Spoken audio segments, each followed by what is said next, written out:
Hey guys, Carl from Purple Moose Plays.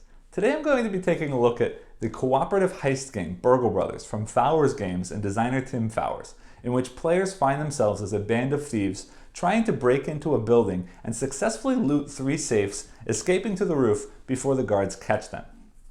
As usual, I will be doing a solo playthrough of this game, but in this case I will not be playing the normal mode of the game, but instead I'm going to be playing the expert mode, or the Fort Knox scenario. Before we go into the game though, I should mention I did receive a review copy of this game, but as always I will try my best to give you my own thoughts and opinions on the game. With all that being said, let's head down to the table to see how this game plays, and I'll meet you back up here to let you know what I think. So as I mentioned up top, today I'm actually going to be playing with the Fort Knox scenario, which is listed as the expert version of the game in the rules. The setup will be quite a bit different than the main game, but the way that the game plays is nearly the same, so it shouldn't change your understanding of how the game plays. I just wanted to do a little bit of a different variant of the game, and also it will fit on my table a little bit better. Whenever necessary though, I will point out the differences in the setup and sort of comment on how the normal game would be set up as we go through. So the first thing we're going to do is we're going to remove 2 stair tiles and 2 safe tiles from the stack of tiles. And then we're going to separate the rest of the tiles into 2 stacks of 22 tiles. If you were playing the base game, you would actually be removing 3 each of the stairs and safes, and you would split into 3 different stacks of 14 tiles. And then we're going to add 1 set of stairs and 1 safe to each of these 2 stacks. Again, in the base game, you would be adding 1 of each to each of the 3 stacks. But what that means is there is 1 more copy of the stairs and 1 more copy of the safe somewhere randomly in one of these 2 stacks. So the objective for the game, which I'll go over as soon as we're done setup, is going to be the same for both this and the normal version of the game. So once we've done that, we're going to shuffle these stacks and we're going to build a grid of 5 by 5. However, because there are now 24 tiles in each stack, there will be 1 empty hole. Where that hole goes is up to you. I'm going to actually be using the level randomizer from the website provided in the book, but you need to make sure that wherever that empty hole is in this stack will also be the same empty hole in this stack, because this is going to be a first level and a second level of the building, and it should be a corridor or an empty space that goes all the way through the building. After the 2 floors have all been set up, we also need to place 12 walls between rooms on each floor. So again, 12 on each floor. And I'm going again to follow the pattern that I was given randomly off of the website. Next, we're going to shuffle and place out the event cards, loot cards, and tool cards. Next, we're going to select characters. There are a stack of 9 different characters to choose from, and each of these characters is double-sided, with a regular skill on the front side and a more advanced skill on the back side that are completely different from each other. So you're free to choose which character you want and also which side of each character you're going to use.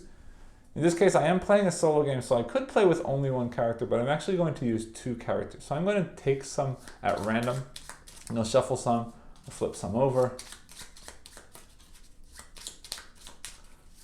and then I'm going to draw from the bottom of the deck. So today I will be using the Acrobat, which says you may move into a tile with a guard as a free action and you don't use a stealth when you do.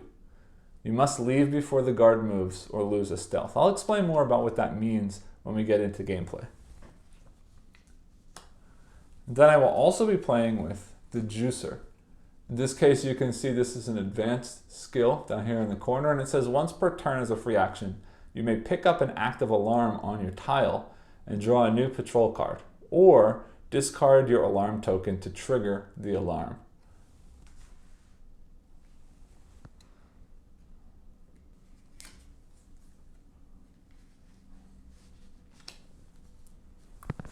Then each of your characters is going to start with 3 stealth tokens. And you'll see when we get into the game how these work, but as you are in the same location as a guard, you're going to lose a stealth token, And if you ever run out of all 3 stealth tokens and you would have to discard another one, that will end the game. Finally, to complete setup, we need to complete the guard setup. So again, we've got 2 floors. We're going to have 1 guard for each floor, so I'm going to put them here for right now. And then we're going to set up the guard deck. In the normal version of the game, you would have 3 floors, so you would be separating these based on the number in the corner. But in this case, we have 2 floors. So I want to be separating this based on not this number, but on the color. You'll see some of them have black numbers and some of them have white numbers. So we're going to separate them into 2 stacks by that color, and then we'll shuffle them up and place them out on the table. And then to keep track of guard movement, we're going to use these orange dice. The guard on the first floor in this scenario is going to start with a movement value of 3. And the guard on the second floor will be starting with a movement value of 4. So we're going to set those dice off to the side for now. If you were playing the standard version, the first floor would be movement 2, second would be movement 3, and the third floor would be a movement 4 to start the game. Now, we're not going to set up anything on the second floor until we get to the second floor, but we are going to set up the first floor immediately. So I'm going to turn over the top card, and we're going to place this guard where it shows. In the standard version of the game, we're always going to place where this letter and number combination is according to the grid. However, because this is a 5x5 grid and this only shows 4x4, we need to instead place based on this triangle right here. So I need to place in this row, the 5th space, the guard goes right there. Now, we now decide where we start on this floor. And I'd like to start as far away from the guard as possible. So somewhere up here in this corner might be a good idea, or somewhere down here in this corner might be a good idea. This is a strange floor because we've got this one path that goes through the middle. But I'm going to go ahead and start down in this corner right here. And I will place a downstairs marker there just to show that that's where we're starting. It's worth mentioning that whatever this tile is, even if it was an alarm or something bad, when we move in there for the first turn to start our turn, it does not trigger whatever is there. However, after we take an action, that tile will become a normal action. And I will explain all of that again as soon as we talk about how the game gets played. Finally, to finish setup, we're going to turn over a second card. In this case, we see C3, and this orange die with a value of 3 will be placed in A, B, C, 1, 2, 3, right here. So this is the target location where the guard is trying to move. The guard will always move in the shortest distance possible. And if there's ever more than one path to get to a location, the guard will always prefer a clockwise motion. And again, this number is going to show me how far the guard moves on each turn. So Burgle Brothers is going to play out over a series of rounds while the 2 of us are exploring these 2 floors, searching for 3 safes. We know that there's at least 1 in each floor, and there's a third one somewhere in one of the 2 floors randomly. I'm not sure where, but we'll have to discover that. We need to crack all 3 safes and get the loot from all 3 safes up to the roof, means upstairs from the second floor, in order to win the game. If we're ever caught by a guard and we do not have any stealth tokens left, the game will end. The characters are going to be taking turns following this procedure. First, we're going to be taking up to 4 actions, and the actions we can take are listed right here. The first one is going to be a move action. A move action means we move from the tile we're in to an adjacent tile. If that tile has not been flipped over, we will flip the tile and instantly activate whatever that tile says. The other option we can do regarding tiles is peek. And peek is just flipping over an adjacent tile without moving. Some of these tiles are going to trigger alarms or cause other bad things to happen. So sometimes it's safer to peek before moving in to avoid accidentally triggering something we don't want to trigger.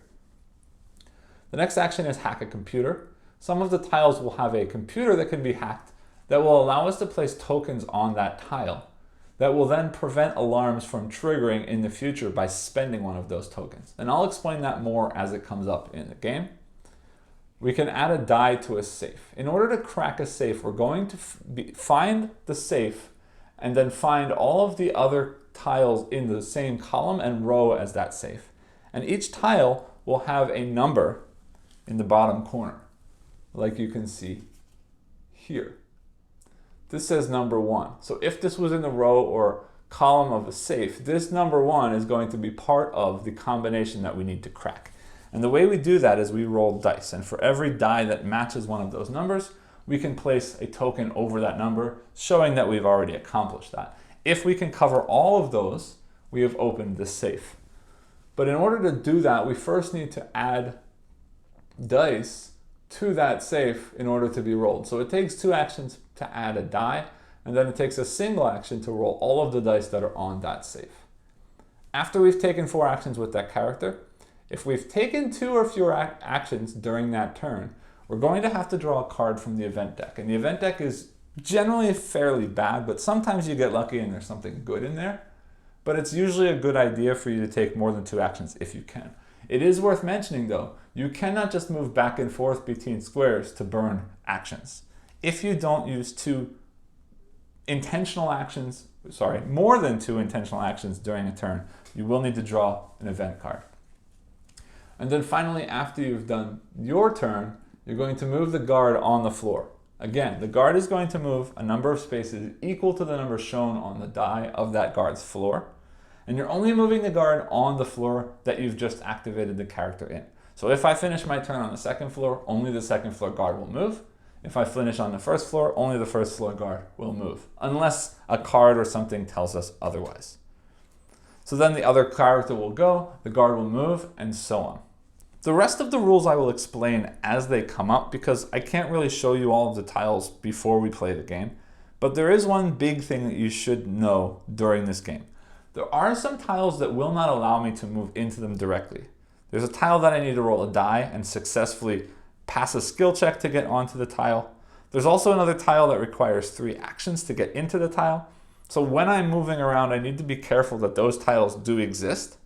The other thing I've already mentioned is that there are alarm tiles. And if we step onto an alarm tile and do whatever it says on the card that triggers the alarm to go off, we're going to place an alarm token on that tile. And anytime there's an alarm token on the tile, the guard's movement will be increased by 1 for each alarm token showing, and that alarm token will instantly become the new target or the new location that the guard is headed towards. So that means the guard is more likely going to be chasing after us rather than just going to a random location. If there's ever more than 1 alarm on the board, the guard will always move to the closest alarm first. And then once the alarm goes away, the guard's movement will go back down to its original value. That said, however, the guard's movement value only is calculated at the beginning of its turn, moving each turn. What that means is if the alarm is triggered, and say for example this guard had a movement of 4, even if he moves 1 space and gets rid of the alarm, he will complete that movement of 4, and then from the following turn will be back down to a movement value of 3. In addition, when these cards are completely run out, I will have to reshuffle them, and the guard's movement value will permanently go up by 1.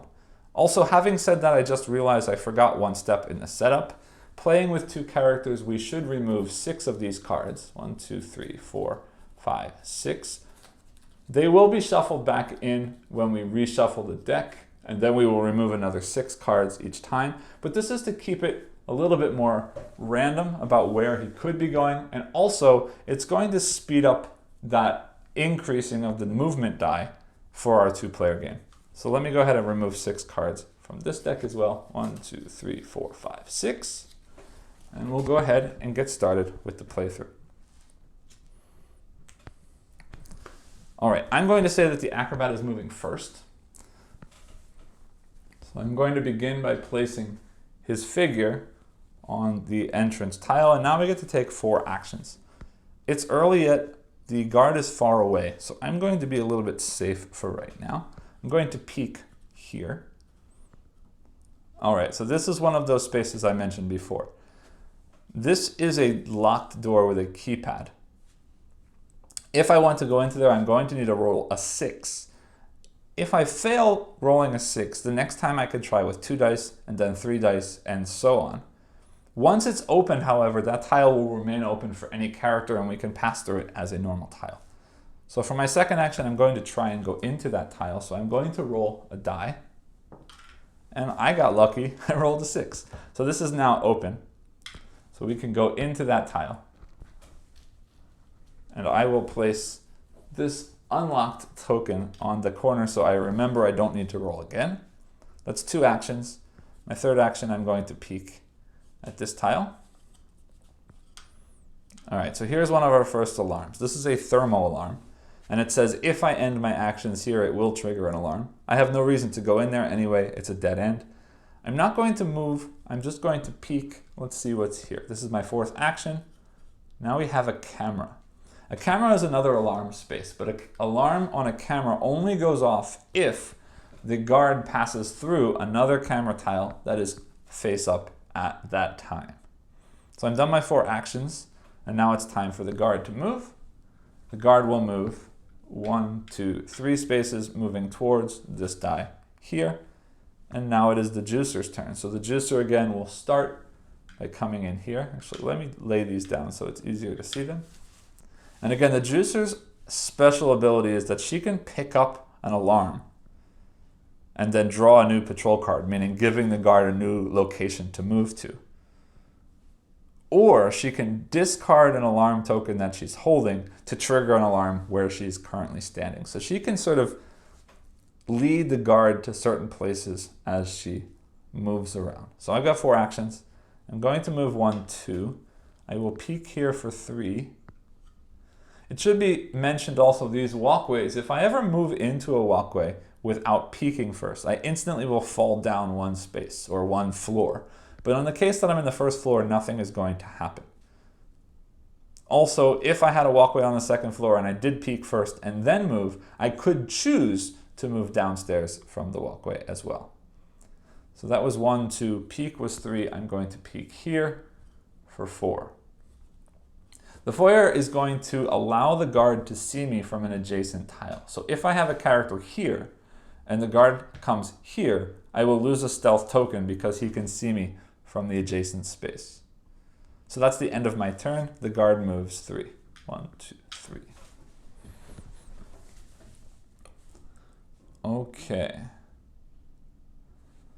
I know on the next turn the guard is going to move here, and as soon as he gets here, we'll draw a new location. So he could potentially go 1, 2, 3 and end up on that space, which would be bad for me. I also don't really want to see what this card is yet, because if this is a camera and he steps there, she will get caught and it's not her turn, so she can't move yet. So I'm going to move 1, 2. I'm going to peek here. Oh, I found my stairs. And actually, yeah, I'm going to go 1, 2, peek. No, he was here. 1, 2, peek was 3. I'll move here for 4. I don't imagine I'm going upstairs, but I can peek up as if it was an adjacent tile, so we'll see what happens on the next turn. Guard moves here. We turn over the next card. And again, we see down here in the bottom corner is his next target. He continues his move 2, 3. All right. Then the juicer is going to move 1, peek here. So here is my first hack computer room. If I go into this room and I use 1 action, I can add a hack token to this room. And then later on, if a laser alarm is triggered, I can discard one of those tokens to deactivate that alarm.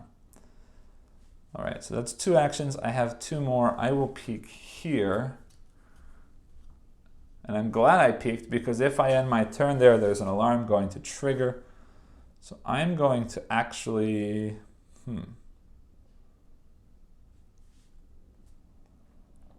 let's see. I'm going to end here and hope he doesn't come back my way. If he does, we'll still be okay for now. 1, 2, flip over the next. And we've got D4, which happens to be A, B, C, D. 1, 2, 3, 4 is here. 3. All right, back to the Acrobat. I'm going 1, 2. As long as I don't stay here, I'm safe. I'm going to peek here. And I really don't want alarm to go off, because if alarm goes off, he's definitely coming to her. So I'm just going to move here and end my turn. And he goes 1 to A4. A4 is this one, 2, 3. He's in the same room with her, so I discard one of my stealth tokens. But that's actually interesting, because now he's going this way and I can continue moving this way. So I'm going to peek here for 1. I'm going to go here for 2. This motion alarm says if I don't stop here, the alarm gets triggered. I don't want to be triggering the alarm, but I can stop here and peek here for my third action. And now we have a detector. A detector alarm is going to trigger if we have either a tool card or a loot card in our possession, which right now we don't have any of. So this is a dead card for the moment. The guard moves 3. 1, 2, 3. His next location will be D1 up here, which means he's got to go all the way, all the way around that way. So she's in trouble, but not. Yes, she's in trouble. Okay, then she's in trouble because if he moves 1, 2, 3 on the next turn, she can move 4, but she might trigger some alarms. Well, that's okay. Let me see what's going on here first. I'm going to peek here for 1. I don't have tool or loot. That's another detector alarm, so I'm going to go there for 2. Peek here for 3. This is a laser alarm. This is what's going to be deactivated by this hack. But also what's going to happen is if I go in there with less than 2 actions, it's going to trigger an alarm, or I can spend 2 actions to go in there and nothing gets triggered.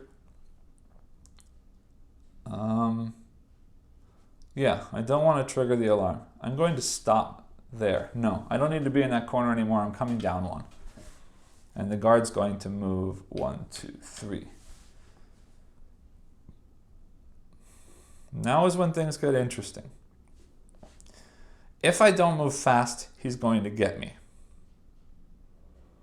But if I do move fast, I'm going to potentially trigger some alarms, but potentially after the alarm is received or disarmed, he's going to go the other direction. So let's see what happens. I'm going 1, moving 2, moving 3,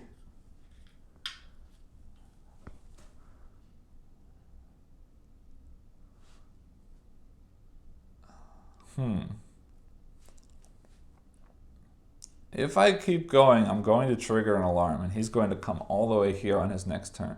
Then there's a chance he goes back, but maybe not. And if I stop now, he goes 3 and stops there. So I'm going to do that. I'm going to peek here as my 4th action, not moving. All right, I did 1, 2, 3, yes, peek. Here's another computer room. This time we're hacking a fingerprint alarm. He's going 1, 2, 3. Now, this is when I'm going to show you what happens when we change floors.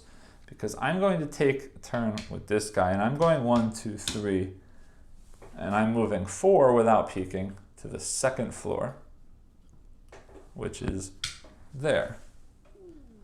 Now, because I'm on the 2nd floor, I need to place the 2nd floor guard, and he's going to start at B1. Oops. And we'll instantly turn over 1 more card to see where he's going, and he's going all the way down here in the bottom corner. But we have a problem because these walls are blocking off his path. The only way to get there is this way. So he's going to move, unfortunately, 1, 2, 3, 4, which means I need to discard 1 stealth token. But because he was on the 2nd floor, the guard down here doesn't move. All right, so now it's the juicer's turn again. 1.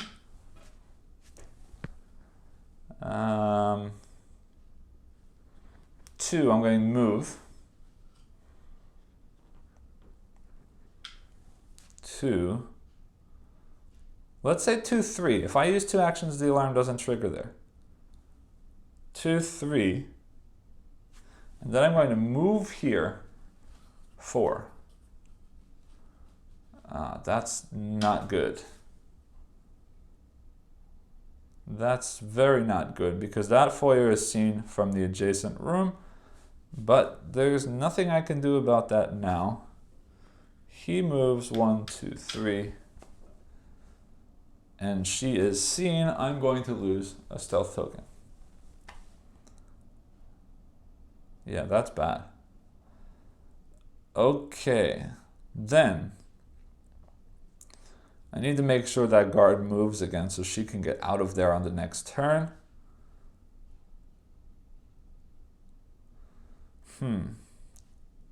Okay.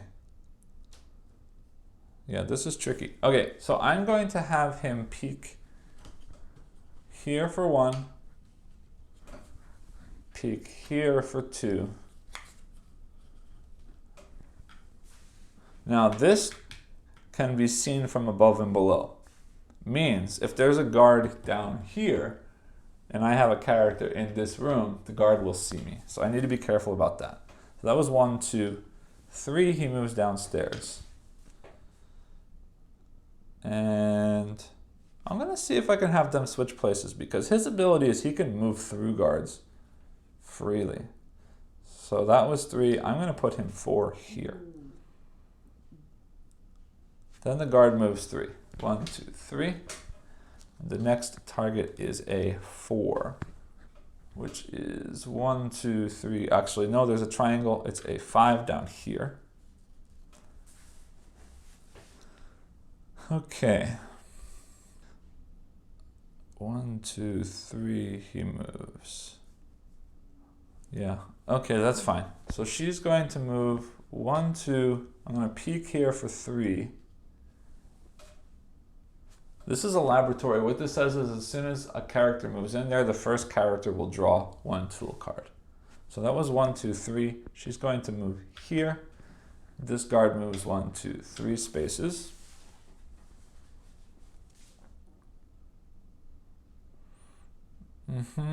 We're in trouble. All right.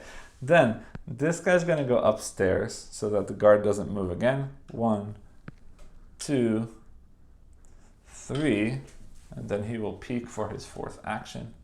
There's a secret door which lets you move into that room through a wall, but there are no walls next to that door, so nothing's happening. The guard moves 3 spaces. 1, let's see, 1, 2, 3, 4, 5, 6, 7, 8.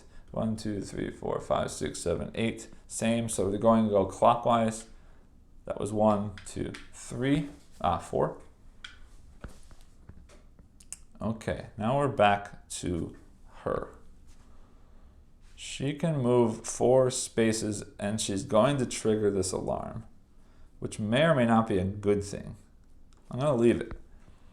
1, I'm not stopping, so I'm going to trigger the alarm. 2, 3, 4, and I will stop there so the alarm doesn't trigger.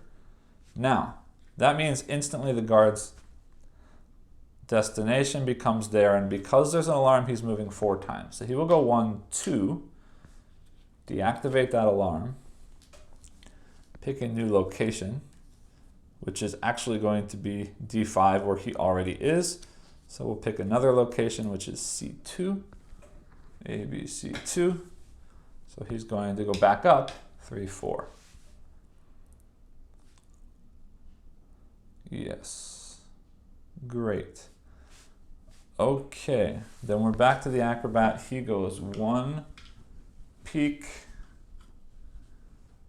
is 2, 3, 4. I don't want to trigger the alarm. 1, 2, 3, 4 is the movement he gets. Okay, the juicer. I don't want her. This is not a hiding spot anymore, which is really a problem because getting back into that corner is going to be tricky with him there. So I need to get out of the way. And I don't think going upstairs is going to be helpful, but let's see what happens. She's just going to go 1, hack a laser, 2, and then I want to get out of the way 3, 4. And he says 1, 2, 3. And that's that. Up here, I'm going to peek. Now, this one takes 3 actions to enter. If it's empty, if there's nobody in there, but it is. And there's a chance that there's a safe here or in this corner, so I don't want to leave those 2 unfound, especially since we've seen so much here and there's no safe. So I'm going to use all 3 to end my turn there. He goes 1, C2, A, B, C2, 2, 3, 4. I don't like where she is. I'm going to say 1, 2, 3, 4. And he moves 1, 2, 3, 4. And now we're moving to C5. All right, Acrobat continues his journey, peeking, moving, peeking, and moving. So we're going to move into the laboratory means he gets a tool and he gets a pair of roller skates, which say that I can discard to gain an additional 2 actions on the turn that I use it. So I'm going to hold on to that. That will be very helpful moving forward. He moves 1, 2, 3, 4. I don't like that he's coming closer, and I do want to get into this corner. So I'm going back with her. 1, 2, 3. She goes down, and I'm going to stop there. 3 means we don't draw a card. That's fine. He moves 1, 2. Next goal is B4, which is down here. Finishes his move 3. The problem is I need to get him all the way out here to get her back in. So I want to bring this guy back downstairs and make use of his ability so that we can get into that top corner. All right, so we're going to bring him back 1, 2, 3, 4. This guy goes 1. Flip this to D5. 2, 3, 4. Then she will move 1, 2, 3 and stop there. He moves 1, 2, 3. Oh, that was a mistake. I wanted to send her upstairs, but that's okay. He moves 1, 2, 3, 4, stops there. No alarm is triggered, so we're good. Oh, I forgot to draw a new card for him. He should be going to B5. 1, 2, 3, 4. That's done. I should also have a stairway piece there so I know that's how we get downstairs, but that's fine. Moving back to the juicer. I can't go upstairs yet because if she goes upstairs, he's going to move. Where is he going to move? He's going to move here. But there's a chance that he moves 1, 2, 3 and hits her there. So I don't want her there. So we're only going to move 1, 2, 3, stopping there. He moves 1, 2, whoops, no, 1, 2, 3. Now I want to bring him back downstairs. So 1, 2,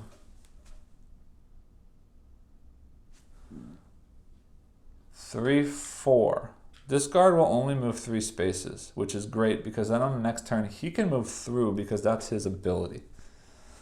And she's going upstairs, so he's not going to matter. 1, 2, 3, 4, that's a problem.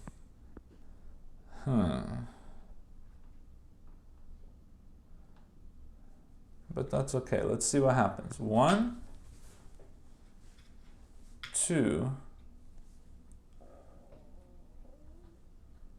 3, 4. We're going to actually trigger this for not stopping, and we're going to trigger the laser. But her ability is I can take that alarm tile and draw a new patrol card. But the problem is we have this, so I don't want to do that. No, I'm going to undo that. I'm going to stop here so we don't trigger that alarm, and we'll see what happens.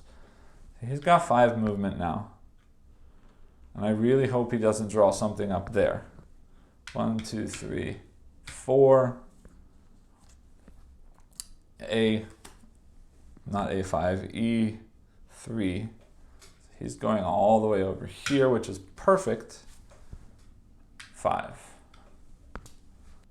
Oh, right. I wanted him to take a turn. That's okay.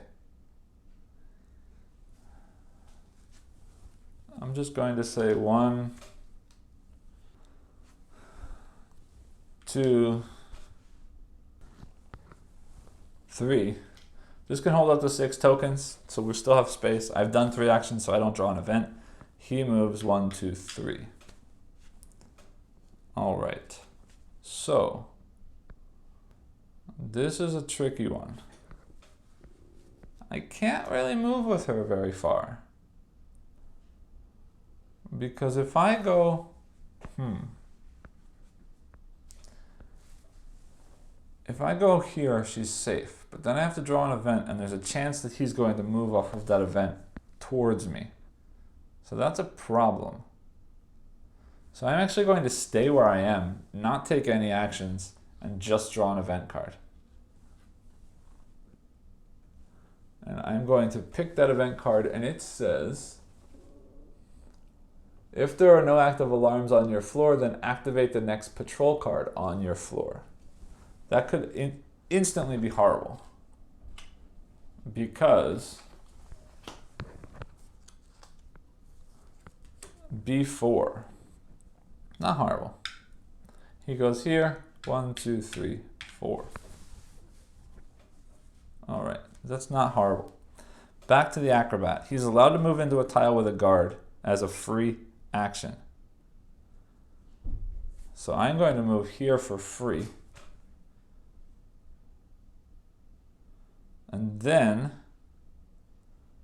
I'm going to go 1, I'm holding a loot, I trigger that alarm. 2, nobody's on a camera. 3, if I move, I trigger another alarm. I don't want to do that. So we got to cross our fingers. He keeps going that way, but we'll see. He's got 4, 1,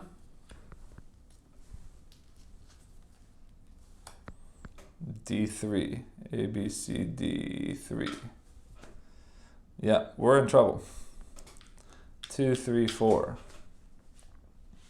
Nope, that's D3. Okay, ouch. All right, then he loses another stealth. Yeah, that's not great. Okay, then we're back over here. I should see what comes next. Is going to be D2. D2, I forgot to remove this card, so I'm just going to set it aside and draw from the pile that I set aside. Instead, he's going to C3. All right, so I'm going to come this way and hope I can get back in here while he's doing stuff. So she's going to go 1. That's no great. If I don't stop, we're triggering an alarm. I'm stopping. Let's see what the event says. If there are no active alarms on your floor, set the guard destination to your current tile. That's not good either. 1, 2, 3, 4. We're still safe, but I need to get out of there. Okay. Acrobat's turn. I'm going to go 1, 2, 3, so I don't trigger the alarm. 4. I get to draw a tool for being the first player to go in there. Ooh, I get donuts. Donuts say I can place the donut under any guard. Next time he would move, he instead loses all movement and the donuts are discarded. So, I could use that now. 1, 2, 3, 4. Yeah, I'm going to use that donut on this guard right now, which means he would be moving now, but he's not. So those are going to be discarded. And that's that turn. Now, I don't like this again, but that's okay. She's gonna move 1, 2, 3 and stop. He moves 1. D4 is here. 2, 3, 4. Okay, back downstairs. He's going to peek 1,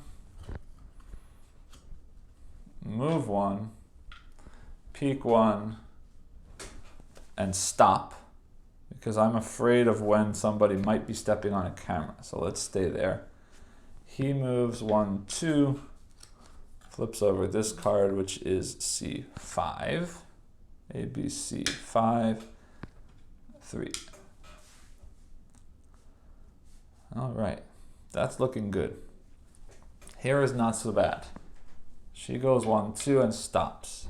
He moves 1, 2, 3, 4, and the next destination will be C1,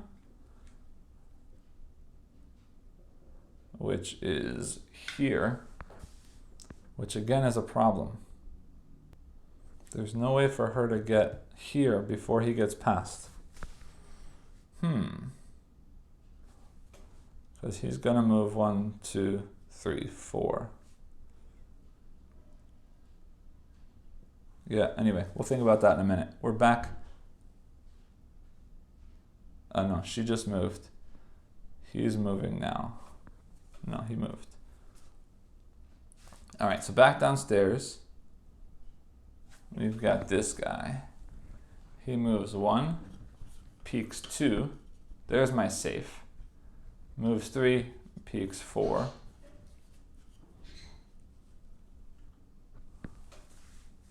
And that's amazing. We just found another set of stairs. And the guard moves 3.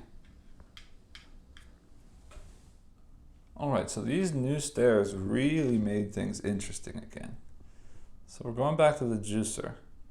She's actually going to go back downstairs. 1, 2, and I want to stop there because if I come here, when he comes around the corner, she will be seen. So I need to stop, which means I need to draw a card. Gymnastics. It says walkway tiles act as stairs for 1 round for all players. Leave this in front of you and remove it at the start of your next turn.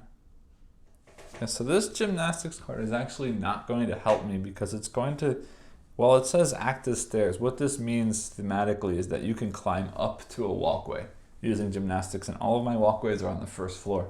So that's not going to help me, unfortunately. So the guard is going to move 1, 2, 3 and stop there. All right, so now I can finally show you how a safe works. The Acrobat is on the safe. We're going to spend 2 actions to add 1 die to that safe. I could add a second die, but then I won't get to roll this turn, so I'd rather roll. Here we have 4, 1, 1, 3, 6, 5, 2, and 3, and I need to cover all of those.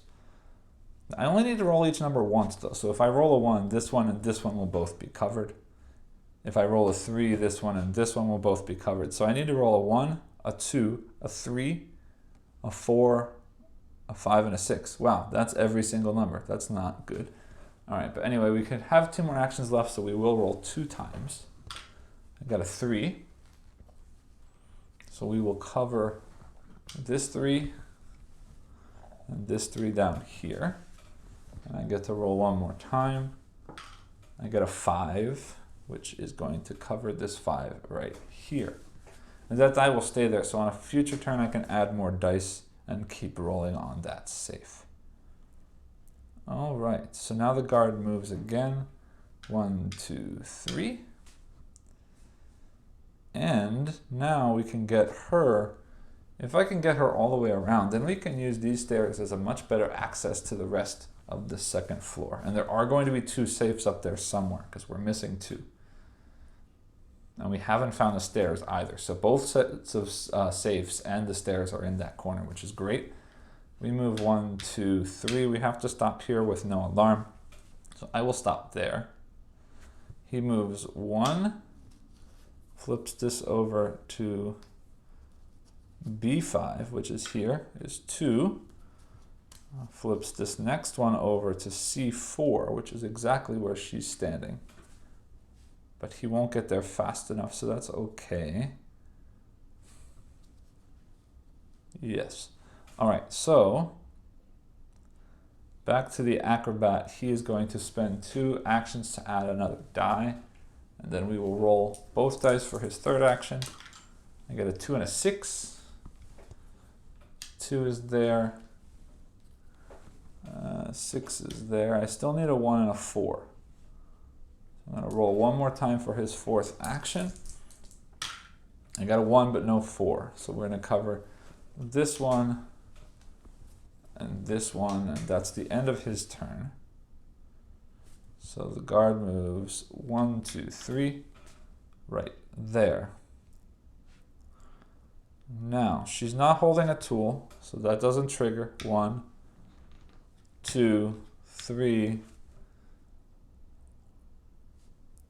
He's not going to reach her anyway, so she's going to stop there so she doesn't trigger the alarm. And he's going to move 1, whoops, 1, turns this over. Ooh, he's going all the way up here to A1. That's great. 2, 3, and that's the end of that turn. Now, I'm going to have the Acrobat roll once. He gets double 6s. I'm going to roll one more time and double 1s. I'm actually going to stop there because I want to send him upstairs, I think. Yes, I'm going to send him upstairs 1, but not yet. Peeking here. Oh, great. Is a deadbolt. Means he needs 3 actions to get there anyway. He can't go there yet. So he'll stop there. We're going clockwise. 1, 2, 3. Flipping over. The next card is a 2. The juicer moves 1, 2, 3, 4 and stops. Guard moves 1. Trying to go to D2. D2 is a hole, so I'm going to, swap that for one of the cards I discarded before, which is B2. So he moves 2. And the next one is all the way over here. He moves 1 more. 3. And that's his turn. Okay, then it's the Acrobat's turn. He moves 1, 2, 3 to get there. And then I'm going to peek here is a service duct. That's nice because now I can move back and forth between here to avoid this guard. That's very helpful. And now he's on this floor, so this guard is moving towards here. 1, 2, 3, 4. And now we're back here. She moves 1, 2, 3 and rolls these dice. A 5 and a 4, so there's our 4. And that means we've unlocked the safe. When you unlock a safe, 2 things happen. Well, 3 things really. She's going to get a tool.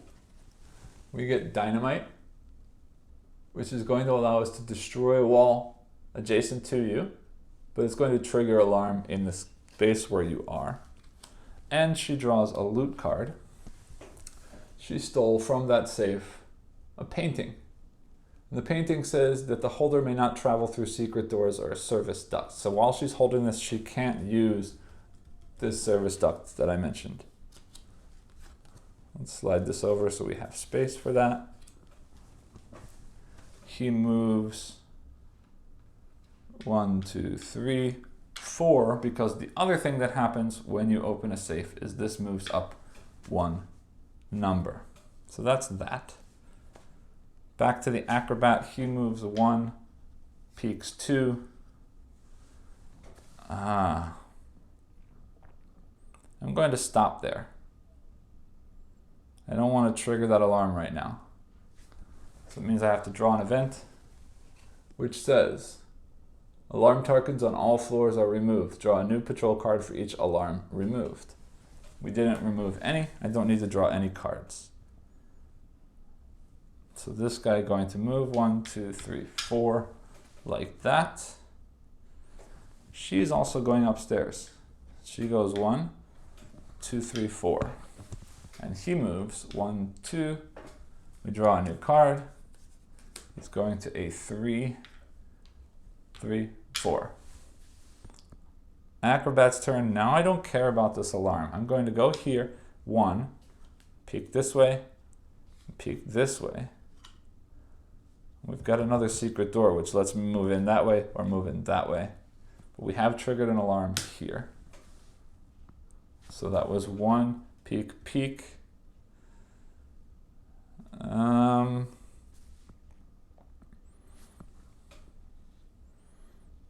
I go here, he's going to move 5. 1, 2, 3, 4, 5. But then he'll move again when she's there.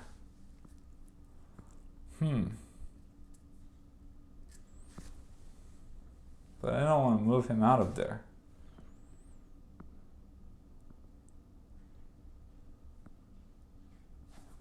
One, 2, 3, 4, 5.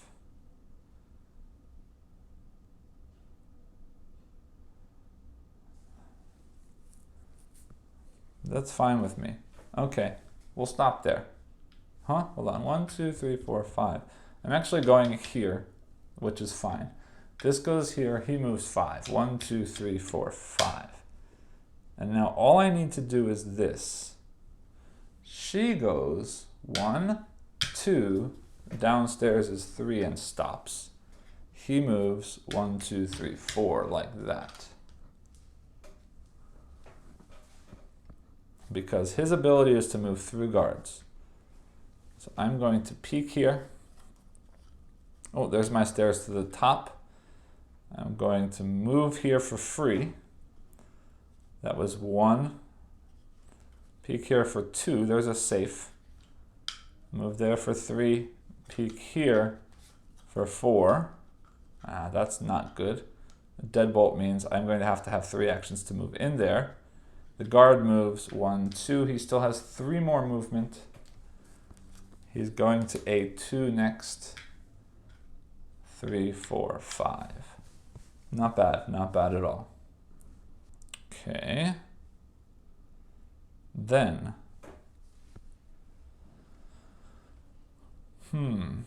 She's going to move up 1, over here 2, and down here 3, which means she triggers an alarm, but she's actually going to take that alarm and use her ability to redraw this, which goes to B3, which sucks because that's where she is anyway. 1, 2, 3, she loses another one of these. He draws a new one to D3 and goes 1 more space there.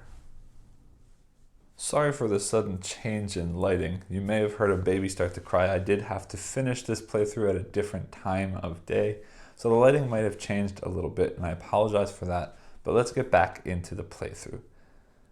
It is now the Acrobat's turn, but I'm worried that if he stays on this level, this guard is going to move and may end up hitting the juicer, and she has no more stealth tokens left, which means if she gets touched one more time, we've lost.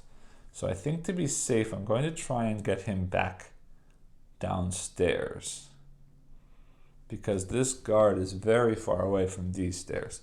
So I will have to use his roller skates to get extra actions, but we're going to go 1, 2, 3, 4, 5 downstairs. Yes. And I'm going to stop there. So this guard is going to move 1. We turn over our next card. He's trying to get to B1. So we go 2, 3, 4. Okay. Then the juicer needs to get away just to see what he's going to do.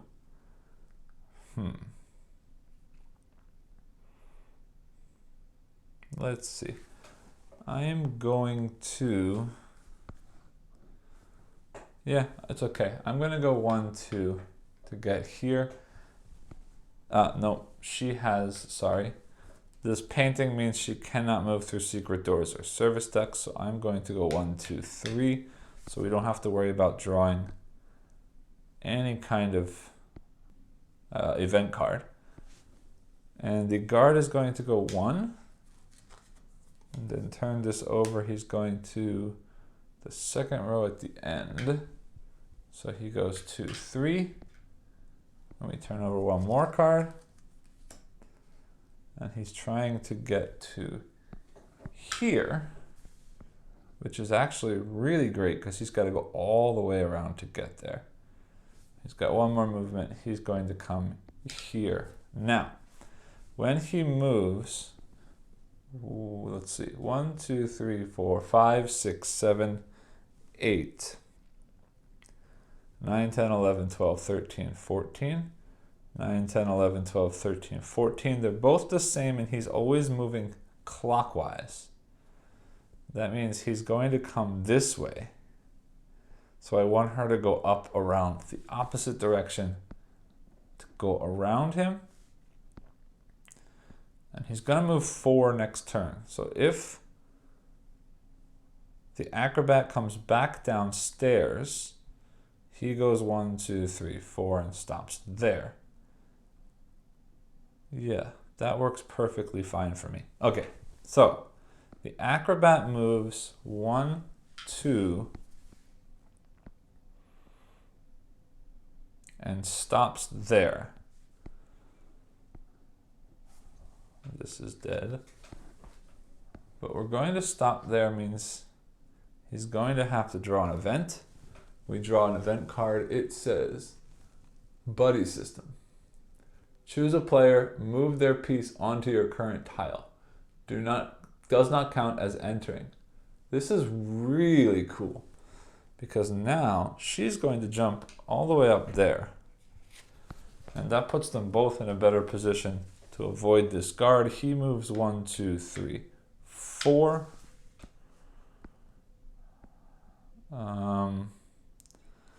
But there is a problem now. If she goes into that space, she's gonna trigger an alarm. Same thing here. And he's gonna run straight for that. I don't want that to happen. Now, you are allowed to trade. No, I don't want to do that either, because if I come over here, he's going right there. That's not great. All right. Well, dynamite doesn't help in this situation.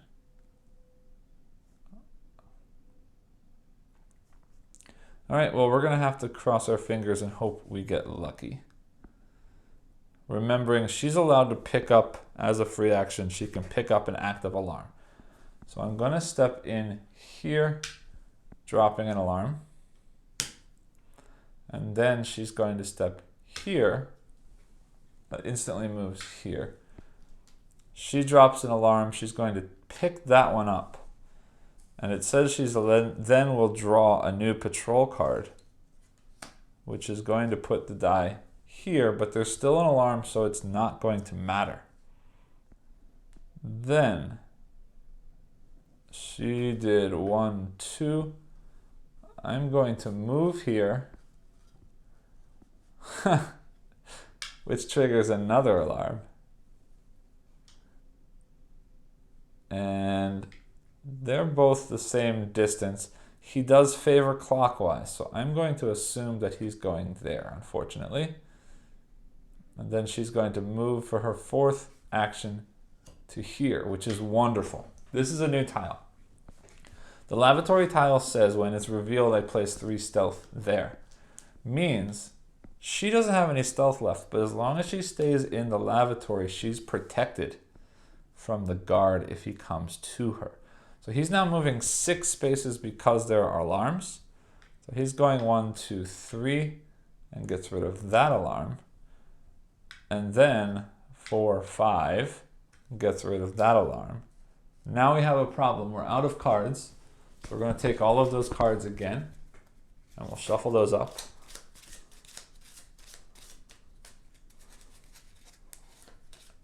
And because we had to shuffle that deck, This die is now going to be a 5. He still has 1 movement left from the alarm movement. So we're going to again count out 1, 2, 3, 4, 5, 6 cards that go out. We turn over the next one. It is a 2, which is here and still great. He has 1 more movement left. That could have been much worse than it turned out to be. Now,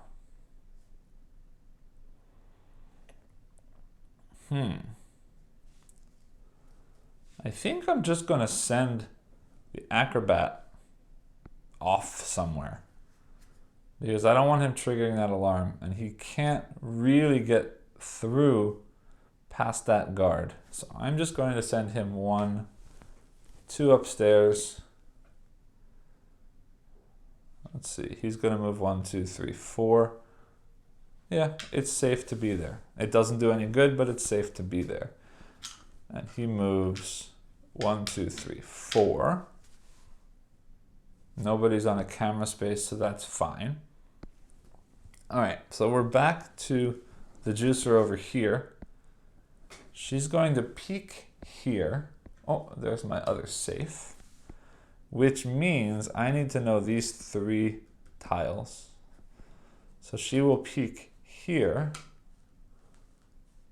Oh, okay, that's 1, 2. So she's going to move 3 and then move 3. If she stays here, the alarm will trigger, but she's not going to. She's going to move 1 more time. And we're stuck. To enter here, I have to roll a die. And if it's a 6, it opens.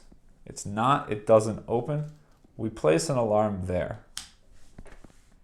But once per turn is a free action, she can pick up an active alarm on the tile and draw a new patrol card. So she can pick up that alarm.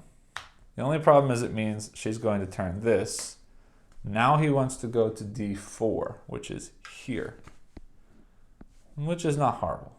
1, 2, 3, 4. We turn 1 more time. Now he's trying to go exactly where she is. And he's going to move 5.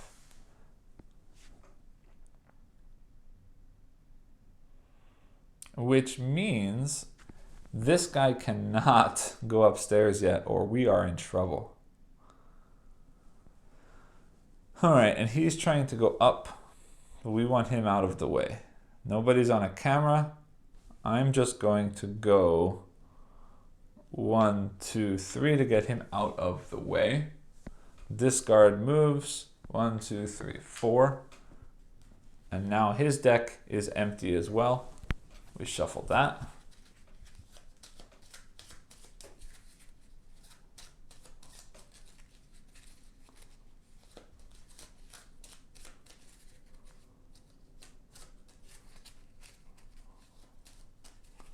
And we take out 6. 1, 2, 3, 4, 5, 6. And we turn over the top one to find out his new destination is a 3, which is right on the stairs, which is not good, but that's okay. We don't have to go to the stairs. All right, so now it's her turn. She needs to get out of this pathway. And as long as he doesn't have this as his next destination, she will be safe. So she's going to go 1, 2, and spend 2 actions to put 1 die there. She doesn't have any actions to roll, but that's okay to end that way. Okay, then he moves 1, 2, 3, 4. Turns over. He's going to B4, which is here. So he's got 1 more movement left. He goes there. Now we're back to the Acrobat, and I don't like this very much, but that's okay. We're just going to go 1, 2, 3 and see what happens. He moves 1, 2, 3. Now this should be a 5, actually, because when we turned over that new tile, it became a 5. So that was 1, 2, 3. The next space he's going to is A1, 4, 5. All right. I can't leave that room because the guard is there. That's fine. I'm going to spend an action to drop a die. And then we will roll these dice. We need 3, 6, 2, 3, 5, 1, 6. So I need 1, 2, 3, 5, and 6. There's a 1 and a 4. 4 doesn't help, but 1 gets me this. And also, nope, just that. All right, so this one more action she's got. 3s. So we're going to place here and here. That's her turn. He moves 1, 2, 3, 4. New card, B1. Perfect. 5. Okay. I'm just gonna keep running this guy around in circles, I think. Yes. Actually, I just realized I've been missing. This is a stair here. I could have just been going up and down there instead of running in circles, but that's okay. Sure. Then he's going to, yeah, I don't have any reason not to. I'm just going to keep running him around and letting her do her job for now. He moves 1, 2, draws a new card, which is here, which means 3. Draws another new card, which is, down here, 4, 5. All right. She is going to just keep rolling. I don't want to add more dice. So she's going to roll 1 and 4. I don't think I need either of those numbers. No, I'm looking for a 2, a 5, and a 6. I roll a second time, 1, 4. A third time, 3, 5. So there's my 5. And finally, her fourth turn is double 2s. We're going to put a 2 there. So she still needs 6s to hack that or to break into that. He moves 1, 2, 3, 4, 5. All right, now is when we start running. But I can't get, well, I can. He can move for free into a tile with a guard. So he's going to go 1, 2, move for free. No, I don't like that. Hold on. Yeah, that's fine. 1, 2, move for free and stop there. I am not going upstairs. All right, that's 1, 2, 3. I could go upstairs here, but if he goes 1, 2, 3, 4 and comes back, I'm in trouble. So I'm going to choose not to go upstairs. He'll stay there. 1, 2, 3. He's going all the way to C3, 3 at the end here. So we've got another 4, 5. She's going to keep rolling and hope for 6s. There's a 6, great. So she opens the safe. So she's going to take another loot, which says now she's got the key card. Means this card needs to be at every safe that we're cracking or we can't crack the safe. So she has to be involved or pass this off to him in order to do any kind of safe cracking from now on, which is not great, but that's okay because she also gets a tool that says I can discard to peek at any one tile on any floor, which could be great because I can end up using that to peek at this tile so I don't have to waste time when I go to that safe. Sure. But that also means he gets upgraded to a 6, which is not good because now he's going to be flying around all over the place. Yeah, and I'm going to use that anyway because there's no reason to hold on to this key card. Oh, sorry, not the key card. The blueprints. There's no reason for me to hold on to that anymore. So she's going to use that and she's going to peek at this tile right here, which is a keypad. All right, then she's got 3 movement left, but that means we're going to trigger alarm, trigger alarm, trigger alarm, and that's going to cause him to come flying. So she's gonna just step down here, but That's only 2 actions. It means she has to draw one of these. Let's see what happens shoplifting.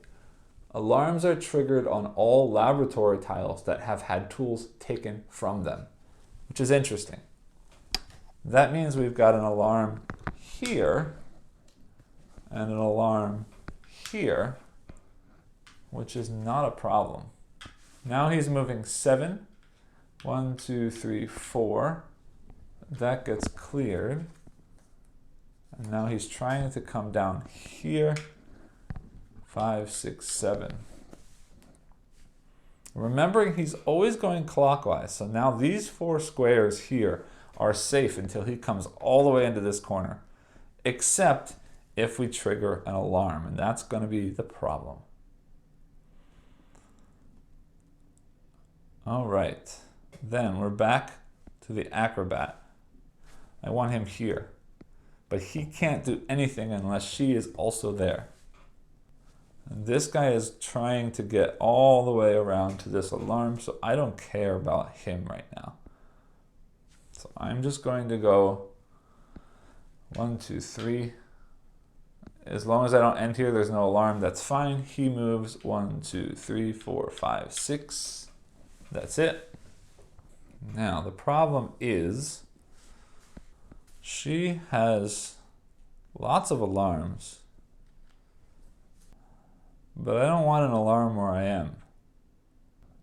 All right, then whatever I do is going to cause alarms. And he's always going clockwise, so that's fine. She's going to go 1, 2.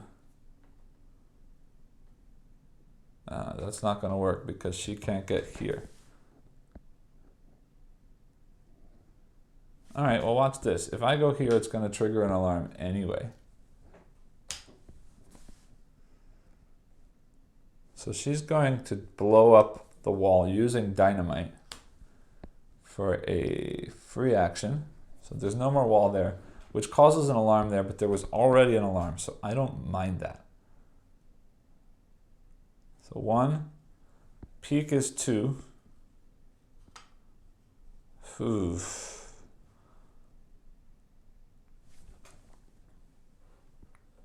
That's very not good.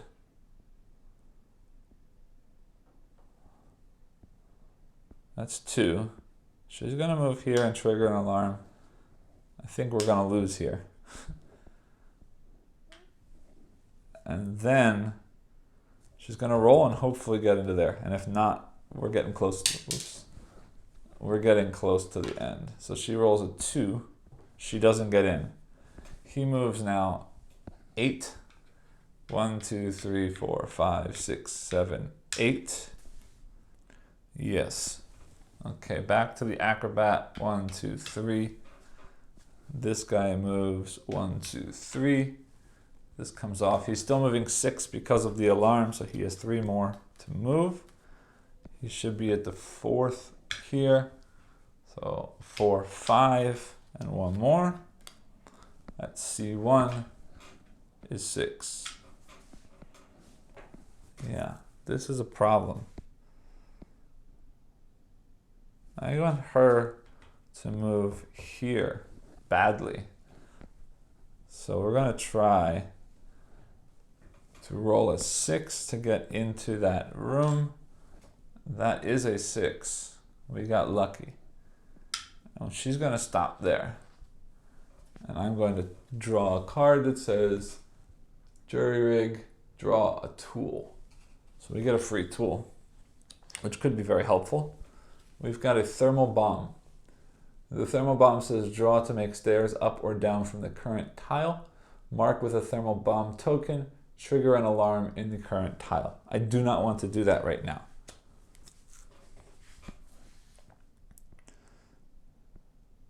I don't think I need to do that ever because the stairs are right next to the safe. But he's going to move 8. 1, 2. And the next spot should be C2, which is here. 3, 4, 5, 6. And he's going now here. 7, 8. Okay, then we're back to the Acrobat, who is trying to do something, and I don't know how. Ah, yes I do.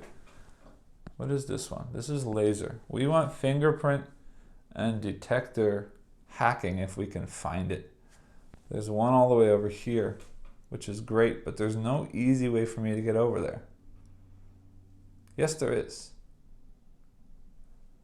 All right, he's going 1, 2,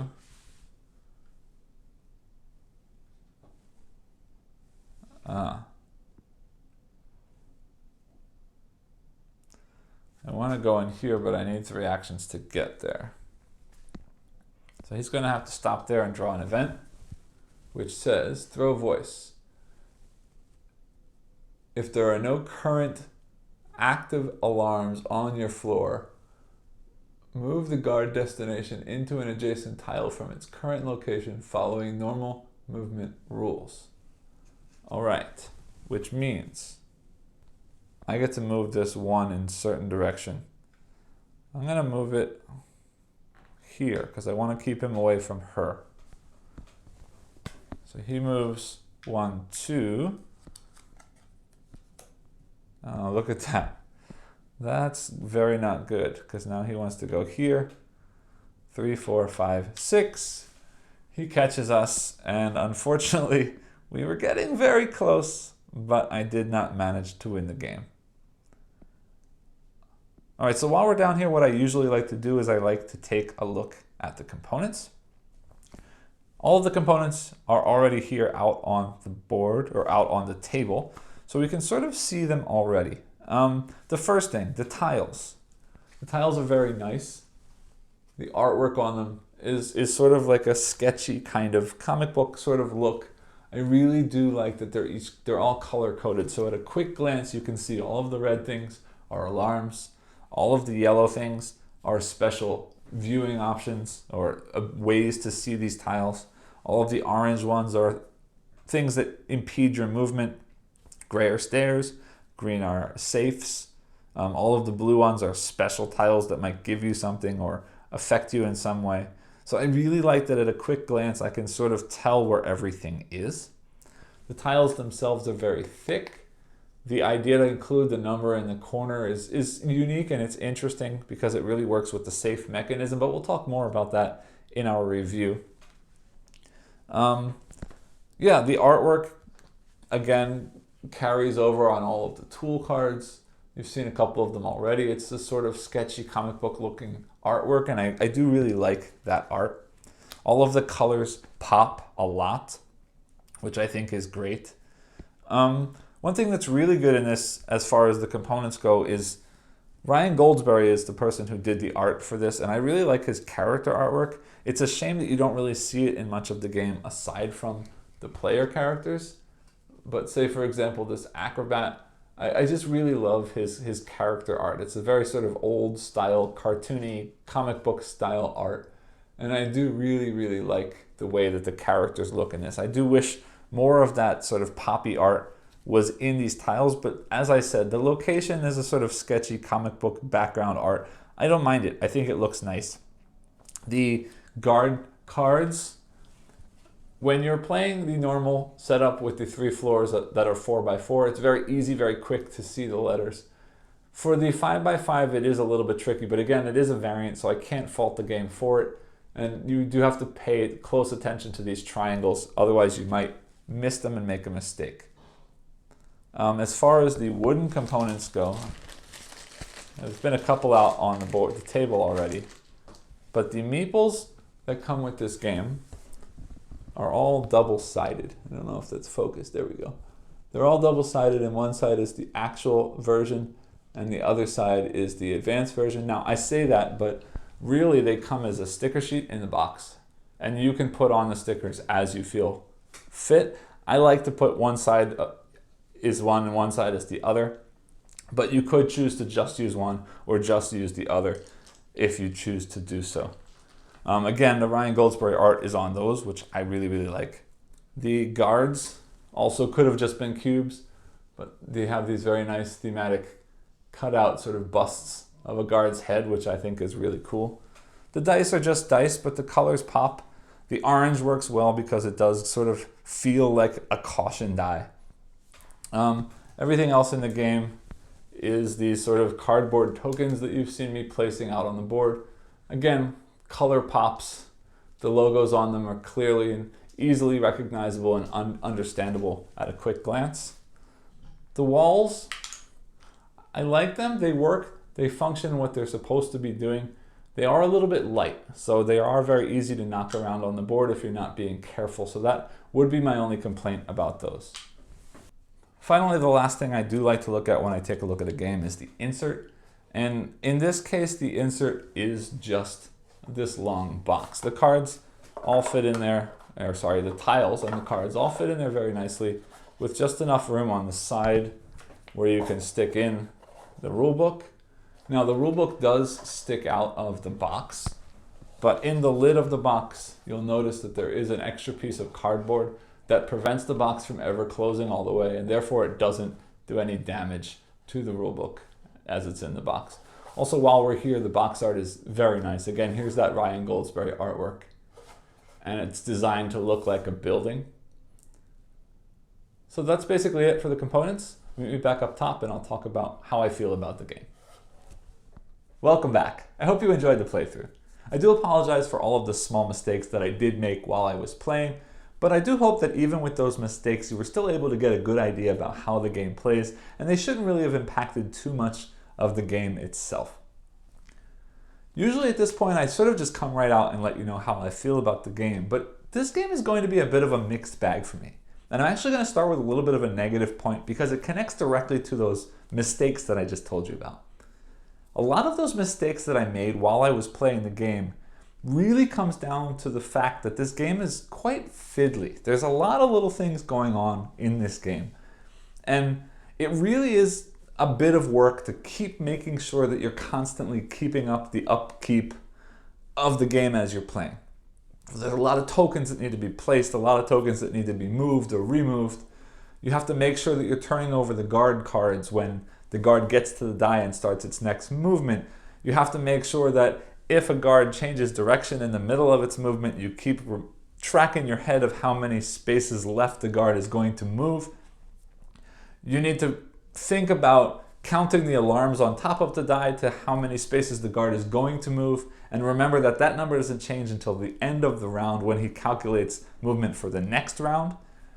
And there's just a lot of these small little things that you're constantly having to keep track of and make sure that all of the gears are turning. And it does get to be a little bit, not overwhelming, but it's definitely something that you constantly need to be aware of, especially when you're playing this game solo. And while we're talking about this fiddliness, that sort of carries over into setup and takedown of this game as well. For the kind of game that it is, there's a lot of preparation that goes into starting the game. You've got to shuffle all the tiles into different stacks. You've got to build the grids with the stacks. You've got to then place those walls in between the grids, making sure that you're not really banging things around too much. Again, I showed you in the components overview that those walls are somewhat light, so they're a little bit easy to knock around. So you really have to be careful when you're putting them in there. And sometimes it's not hard, but it's a little bit tricky to get them to fit in between the tiles if the tiles are too close. And if the tiles are too far apart, then you may need a lot more space on your table, or it may not be as visually obvious how the walls interact with the room tiles on the board. And then of course, you gotta shuffle the decks for the guards and figure out where the guards are going. And it's not hard, but it definitely takes time and it is a little bit fiddly. And then when you're cleaning up, you've got to also put all of the stuff back in the box. And you could separate things so that it's easier for the next time, or you could wait until the next time, but then it makes the setup take a little bit longer. So there is a lot of minutia in this game, both in the way the game plays and in the way the game sets up.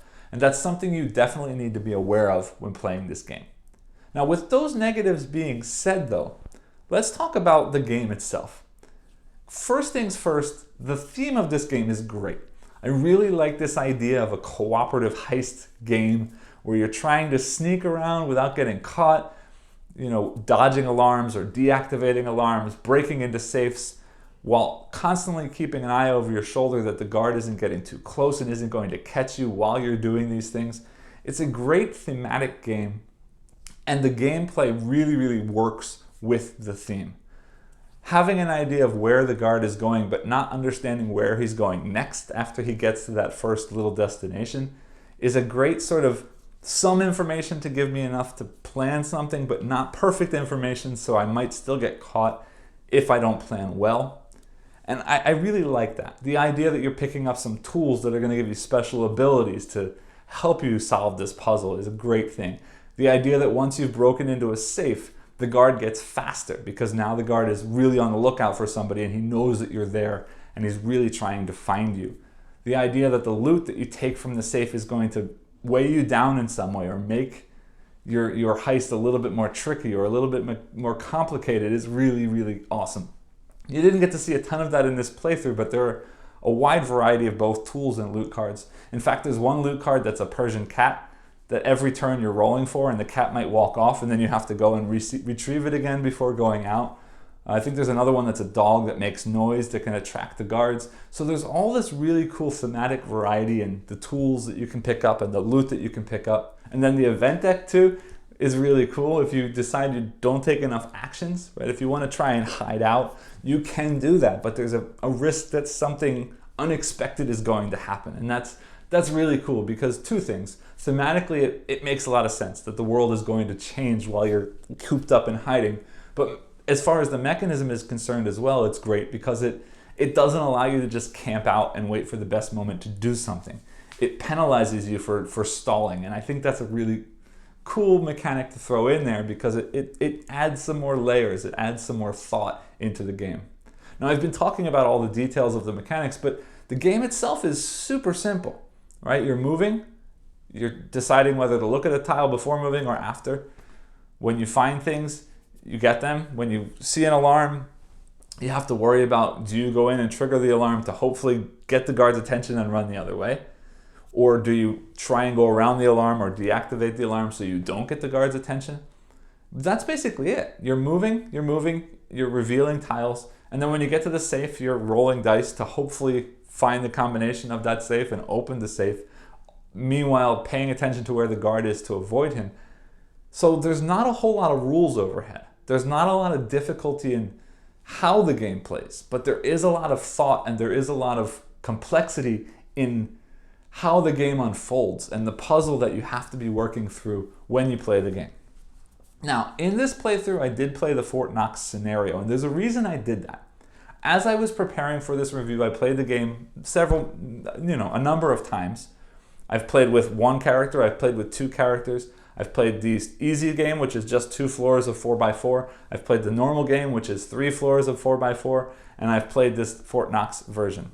Before I played the Fort Knox version, I was originally not going to even look at that. And as I was playing the base game several times, both with one character and with 2 characters, I wasn't immediately pleased. And there's a couple reasons. First, with the 3 floors, there's a lot of table space that's taken up, but not just table space that's taken up, but a lot of different locations on the table that you have to be constantly aware of. And it added another level of that fiddliness that I wasn't really happy with, especially in a solo game. Also, with the 3 floors, the distinction between one character and 2 characters was a big deal. I enjoy the 2 characters more because the player powers or the player abilities often interact very nicely with other characters. And if you only have one of them, you don't really get the full experience of those abilities a lot of the time. But also, if you're playing with 2 characters on 3 floors, and you really don't have those characters split up on floors, it's going to be really, really difficult to avoid the guards in a small 4x4 footprint with both characters on the same floor and that guard constantly moving, because you're going to end up getting a character caught when it's not their turn. And that was somewhat stressful as a solo player because I didn't have the brain space available to monitor these 2 characters, but also to have them on different floors and to constantly be thinking about how do I move in between these floors. And it made things tricky, and it was too much.